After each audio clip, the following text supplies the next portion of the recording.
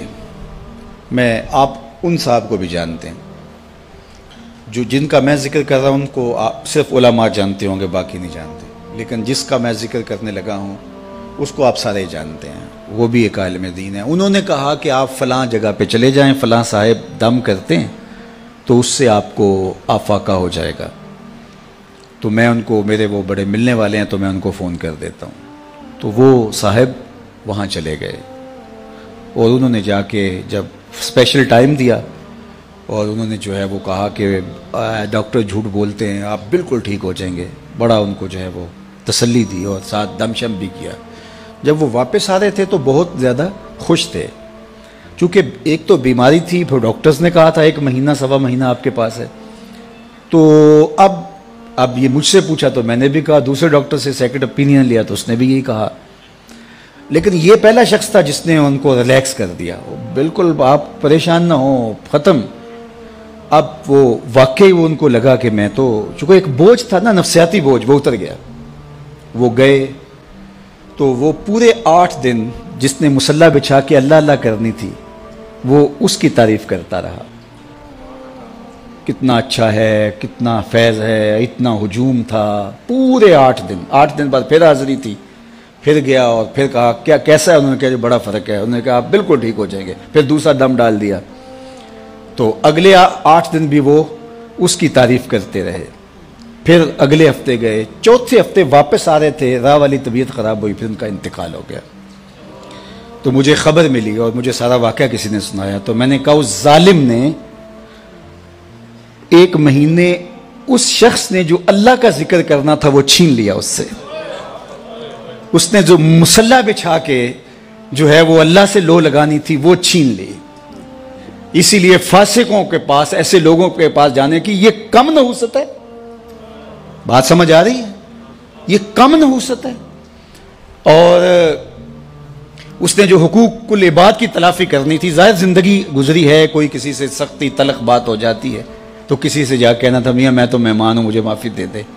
تو وہ حق بھی سچ لیا. وہ پورا مہینہ صبح سے شام تک، وہ جمعہ بھی پڑھاتے تھے وہ صاحب، میں نام نہیں لیتا، تو جمعے میں بھی انہوں نے تذکرہ کیا کہ وہ بڑا فیض ہے یار، مجھے تو بڑا فائدہ ہو گیا. ہوا کیا کہ وہ نفسیاتی بوجھ اتر گیا اور ہوا وہ جو ڈاکٹر نے بتایا تھا. تو وہ اس سے اللہ کا ذکر چھین لیا. یہ بڑی باریک چال ہوتی ہے، تو اس سے ہمیں پناہ بھی مانگنی چاہیے. ایک صاحب تھے، وہ عیسائی ہو گئے ایک زمانے میں، اور تھے وہ امام مسجد. تو وہ تقسیم ہند سے پہلے کی بات ہے اور وہ سیالکوٹ کا علاقہ تھا.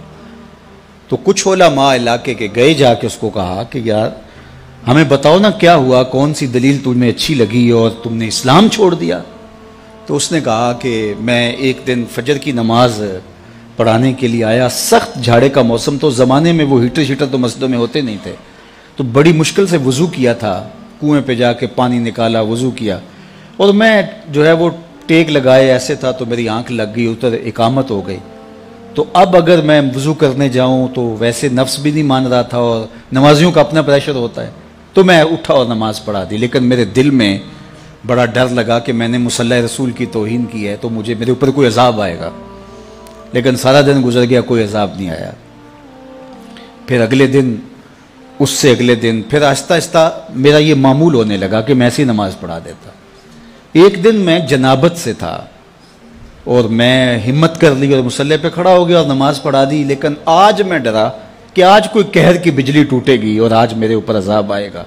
لیکن سارا دن گزر گیا. شام میں نے فیصلہ کیا اسلام دین ہی سچا نہیں ہے، تو میں نے اسلام چھوڑ دیا.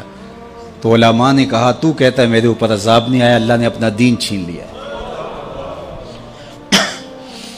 تو سمجھتا ہے میرے اوپر عذاب کوئی نہیں آیا، اللہ نے اپنا دین چھین لیا. اللہ کسی سے توفیق سلب کر لے، یار تھپڑ تو اس کو ماریں گے نا، اس بچے کو جس کو آپ داخلہ جس کا ختم نہیں کرتے. کان تو اس کو پکڑائیں گے جس کو آپ کا اپنا بچہ سمجھیں گے، اور جس کو آپ نکال ہی دیں گے نہ اس کو تھپڑ ماریں گے، نہ اس کو سزا دیں گے، نہ اس کو کان پکڑوائیں گے، نہ اس کو فائن کریں گے. فائن تو اسی کریں گے جس کو اپنا سمجھیں گے. تو اگر ٹانگ ٹوٹ جائے، کوئی اور نقصان ہو جائے، تو یہ تو اللہ کا ایک پیار کا روپ ہے کہ وہ تجھے سمجھاتا ہے، تنبیہ کرتا ہے تجھے. لیکن اس نے تجھ سے اپنا دین ہی چھین لیا، اس سے بڑا عذاب کیا ہو سکتا ہے؟ تو میں آپ سے یہ کہوں گا ان عاملوں سے بچو.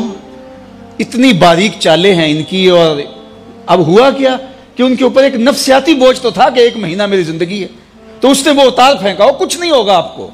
تیرے پاس کیا دلیل ہے کہ کچھ نہیں ہوگا؟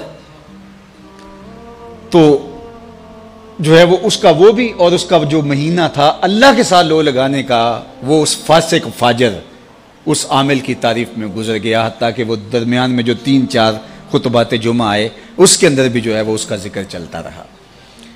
تو اب یہ دیکھیے کہ یہ جہالت جو ہے وہ کہاں تک جاتی ہے. تو بات کر رہا تھا کہ شعور کا نور اللہ تعالیٰ عطا فرمائے تو پھر منزل آگے بڑھتی ہے. تو اگر آپ مجھے اسلام کا دوسرا نام پوچھیں تو اسلام کا دوسرا نام دین علم ہے. اللہ کے محبوب علیہ السلام نے احد کے موقع پہ جب 70 صحابہ شہید ہوئے تھے تو اس وقت جب تدفین کا مرحلہ آیا تو حضور پوچھتے تھے کس کے سینے میں قرآن کی آیتیں زیادہ ہیں، اس کو آگے دفن کیا جاتا تھا. یعنی دنیا میں بھی وہ آگے اور دین میں بھی وہ آگے. ڈاکٹر غلام جیلانی برق نے اپنی کتاب میں لکھا کہ کسی جگہ پہ کوئی تقریب تھی تو جو آگے والی رو تھی کرسیوں پہ کہ وہاں ڈی ایس پی صاحب کو، وہاں اس طرح کے عہدیداروں کو جو منصبدار ہیں، انتظامی امور کے ماہر جو ہیں وہ بڑے، ان کو بٹھایا گیا. اور پیچھے والی جو ہے وہ رو تھی وہاں ٹیچرز کو، ہیڈ ماسٹر، پروفیسر وغیرہ کو بٹھایا گیا. تو وہاں سے جو واپس آئے تو انہوں نے جو ہے وہ اپنی کتاب میں اس کا ایک ذکر کیا ہے. تو وہ کہتے ہیں کہ یہ قوم آگے نہیں بڑھ سکتی، یہ قوم آگے نہیں بڑھ سکتی. کیوں نہیں آگے بڑھ سکتی؟ کہا کہ ایک پروفیسر کو دوسری رو میں بٹھایا جائے اور دوسری جانب جو ہے وہ ایک انتظامی سربراہ کو آگے بٹھایا جائے تو یہ قوم کیسے آگے بڑھ. وہ اس پہ رو رہے تھے. اور آج جو ہاہاکار مچی ہوئی ہے، اللہ اکبر، وہ مسجد کے اندر ٹیسٹ لے رہا ہوتا ہے جاہل مولوی صاحب کا کہ مولوی صاحب رکھنے اور 4-5 جاہل بیٹھے ہوتے ہیں، وہ ٹیسٹ لے رہے ہوتے ہیں. تو وہ اگر خودکشی جائز ہو تو خودکشی مولوی صاحب کو کر لینی چاہیے، لیکن یہ شریعت جائز قرار نہیں دیتی ہے. تو اب یہ جہالت ہو گئی ہے. بے وقوفاں دے نوکر ویکھے دانش مند سیانے، میاں صاحب نے کہا تھا بے وقوفاں دے نوکر ویکھے دانش مند سیانے. آج یہ ہے. تو پھر یہ قوم آگے کبھی نہیں بڑھ سکتی. 2 کو 2 سے ضرب دے تو حاصل ضرب 4 آتا ہے. یہ اللہ کا ضابطہ ہے، کبھی ہو ہی نہیں سکتا. یہ ٹکرے مارنے والی بات ہے. کبھی ہم اس سے امید لگا کے بیٹھتے ہیں، کبھی اس سے امید لگا کے بیٹھتے ہیں. کچھ بھی نہیں ہونے والا.